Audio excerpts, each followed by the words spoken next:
কোন মহিলা যদি কোরবানির দিনে কোরবানির পশুটাকে জানালার ফাঁক দিয়ে তাকায়া তাকায়া দেখে আর ইসমাইলের কথা ভাবে, আমি আমার ওই মাদেরকে বলবো, মা হাজেরা সন্তানদের সাজাইয়া স্বামীর হাতে জবাই দিতে দিছে, আর তোমার স্বামীর হাতে যখন পশুটা জবাই দিয়ে তেল মালিশ করে দিবা,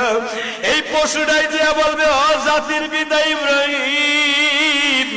সুন্নাত আবিকুম ইব্রাহিম, তোমার সুন্নাত আদায় করতে যাই মহিলাই গরুটারে খৈল ভুসি খাওয়াইছে,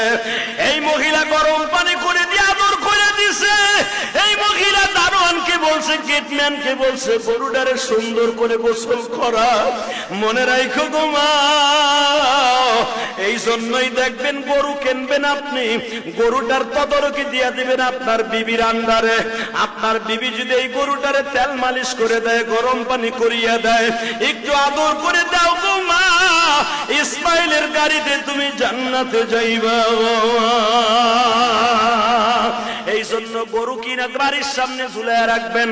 বাড়ির সামনে বাইন্দা রাখবেন, আপনি নিজের হাতে আদর করবেন, এটারে শ্যাম্পু দিয়ে গোসল করাবেন, এটার মাথায় চুলকায় দিবেন, আর চোখের বাড়ি ছাইড়ে দিয়া বলবেন, হে পশুরে, তোরে আমি কিনছিলাম, তুই আমারে পাপের থেকে বাঁচাই দিয়ে গেলি।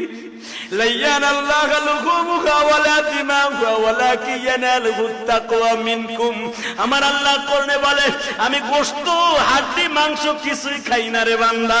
আমি তোর অন্তরের দিকে তাকাই, পশুর দিকে তাকায় যখন তোর চোখের পানি পড়ে,